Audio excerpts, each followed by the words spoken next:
నమస్తే welcome to four sites TV.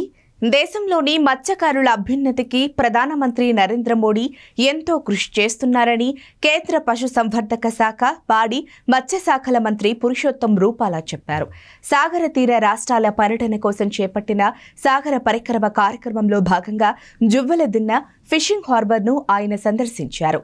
Chennai నుంచి బోటులో వచ్చిన ఆయనకు రాజ్యసభ సభ్యుడు బీద మస్తాన్రావు, కావలి ఎమ్మెల్యే రామిరెడ్డి ప్రతాప్ రెడ్డి, భారత మత్స్య శాఖ అభివృద్ధి మండలి సభ్యుడు కోలంగారి పోలయ్య, ఫిషరీస్ కమిషనర్ రీతు తదితరులు ఘనంగా స్వాగతం పలికారు. సముద్ర తీరంలోని మత్స్యకారులు ఎదుర్కొంటున్న సమస్యలను తెలుసుకుని పరిష్కారం చూపాలన్న లక్ష్యంతో కేంద్ర మంత్రి రూపాలా ప్రత్యేకంగా సాగర పరిక్రమ కార్యక్రమాన్ని చేపట్టారు. 10వ విడత కార్యక్రమంలో భాగంగా జువ్వలదిన్నె ఫిషింగ్ హార్బర్ను పరిశీలించారు. మత్స్యకారులతో మాట్లాడి సమస్యలు తెలుసుకున్నారు. ప్రధానమంత్రి మత్స్య సంపద యోజన కింద లబ్ధిదారులకు ఉపకరణాలను పంపిణీ చేశారు. ఈ సందర్భంగా నిర్వహించిన సభలో కేంద్ర మంత్రి రూపాలా మాట్లాడుతూ మత్స్యకారుల అభ్యున్నతి, వాణిజ్య అభివృద్ధి కోసం ప్రధాని మోడీ ప్రత్యేకంగా మంత్రి పదవిని సృష్టించారని వివరించారు. మత్స్యశాఖకు సంబంధించి మిగిలిన రాష్ట్రాల కన్నా ఏపీకే ఎక్కువ నిధులు ఇచ్చారని వెల్లడించారు. మత్స్యకారుల సమస్యలను పరిష్కరిస్తామని చెప్పారు. మనతో ఇప్పుడు కేంద్ర భారత ప్రభుత్వ మత్స్యశాఖ అభివృద్ధి మండలి డైరెక్టర్ నెల్లూరు చెందిన కోలంగారి పోలయ్య మనతో ఉన్నారు. నమస్తే సార్.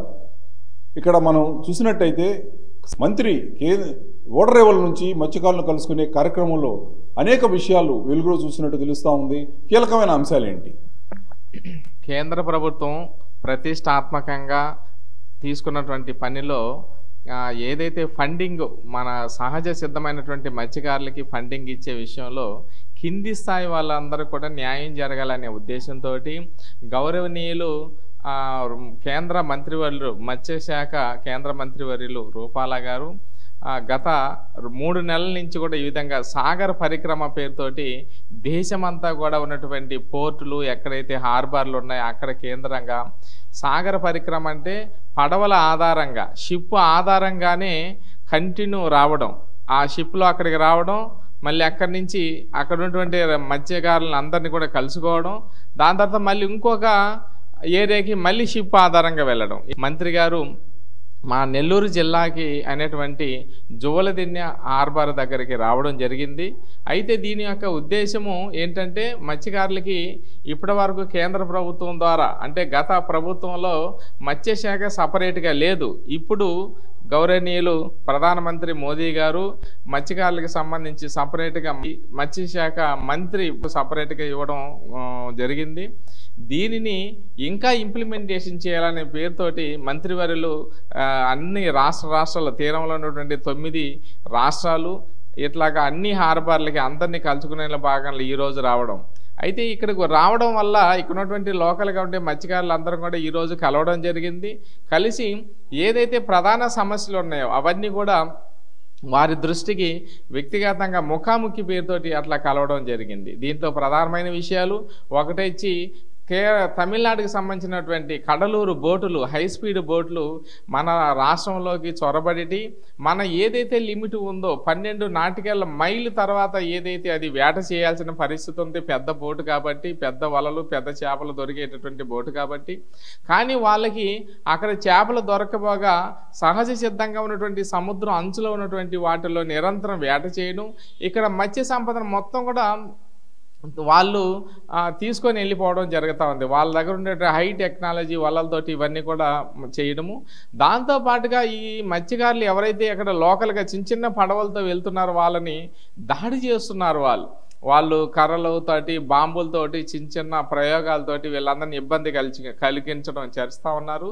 దాంతోపాటుగా వీళ్ళు వలలు ఏదైతే వేసుకొని ఉంటారో ఆ వలని తెగ్గొట్టేసి దాంట్లో ఉండే మత్స్య సంపదను కూడా ఎత్తుకొని మనకి దొరకకుండా వెళ్ళిపోవడం జరుగుతూ ఉంది. వాటన్నిటి మీద మంత్రి గారు మాట్లాడుతూ ఆల్రెడీ ఈ విషయం మా దృష్టికి వచ్చింది కాబట్టి 2 రాష్ట్రాల యొక్క విషయాల మీద అక్కడున్నటువంటి అధికారులు, ఉన్నత అధికారులతోటి మరియు నా పరిధిలోకి సంబంధించిన విషయం కాబట్టి అక్కడున్నటువంటి ఎవరైతే బోటు ఓనర్స్ ఉన్నారో, కడలూరు బోటు ఓనర్స్, వాళ్ళందరితో కూడా మాట్లాడి మీకు తగు న్యాయం చేస్తామని వారందరికీ హామీ ఇవ్వడం జరిగింది. జువ్వలదిన్నె హార్బర్ విషయంలో కూడా ఒక విషయం ఆయన స్వయంగా తెలుసుకోవడం జరిగింది. వాళ్ళు చేసినటువంటి ప్లానింగ్లో సైడు ఇంకా లోపలికి దాకా ఇవి మన దీనికి సంబంధించినటువంటి ముఖద్వారం దగ్గర డ్రెడ్జింగ్ దగ్గర ఇంకా కూడా లోతుగా ఈ రాళ్ళు వేసేసి ఆ అడ్డుకట్ట చేసినట్లయితే ప్రకృతి వైపరీత్యాలు జరిగినప్పుడు డైరెక్ట్గా నీరు గ్రామాలకు వచ్చి ఇక్కడ ఉన్నటువంటి ఇబ్బంది కలిగించకుండా ఉంటుంది అనేది వాళ్ళు చెప్పడం జరిగింది.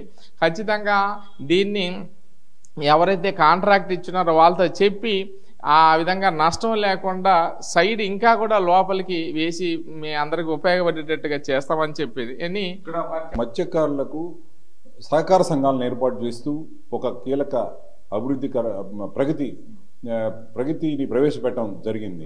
ఇది ఈ మత్స్యకార సహకార సంఘాలు ఎలా సాగుతున్నాయి? మంత్రి సాగర పరిక్రమలో వీటి సమీక్ష ఏమిటి? మనకి కేంద్ర ప్రభుత్వం ఇక్కడ లోకల్గా ఉన్నటువంటి మత్స్యకారుల సహకార సంఘాలు అనేటటువంటిది ఇక్కడ ఆల్రెడీ ఉంది. అయితే దీన్ని బలోపేతం చేయడానికి సహజమైనటువంటి మత్స్యకారులకి సొసైటీస్లో ఉండే వాళ్ళందరూ కూడా ఇంకా ఆర్థిక అభివృద్ధికి చేయడం కోసంగా కేంద్ర ప్రభుత్వం FFPO fishermen farmer producer organisation అనేటటువంటి ఒక కొత్త స్కీమ్ని ప్రారంభించింది. దీని యొక్క ఈ స్కీమ్ ద్వారా సహజమైనటువంటి వాళ్ళందరూ కూడా ఉన్నటువంటి వాళ్ళు రాబోయేటటువంటి ఒక 3 సంవత్సరాల దాకా కేంద్ర ప్రభుత్వం దీన్ని నిర్వహణ చేస్తుంది. ఇలా చేయడం వల్ల వాళ్ళు కోట్ల రూపాయలతోటి వ్యాపారం చేయడానికి వీళ్ళందరూ కూడా వ్యాపారస్తులు అవ్వడానికి ఆర్థిక అభివృద్ధికి చేసేటటువంటి కొత్త యొక్క స్కీము ప్రధానమంత్రి గారి ద్వారా ఇవన్నీ రిలీజ్ అయింది.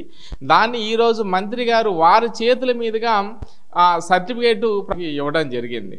ఇక్కడ మత్స్యశాఖకు సంబంధించిన పరిశ్రమలు అయితేనేమి, ఇటు చేపల పెంపకం అయితేనేమి, రొయ్యల పెంపకం అయితేనేమి, ఇక్కడ ఒక నైపుణ్యం అవసరం. ఈ నైపుణ్యాభివృద్ధి కార్యక్రమం ఎలా సాగుతుంది మత్స్యశాఖలో? సాగర పరిక్రమలో మంత్రి దీని పరంగా ఎలాంటి సమీక్ష చేశారు?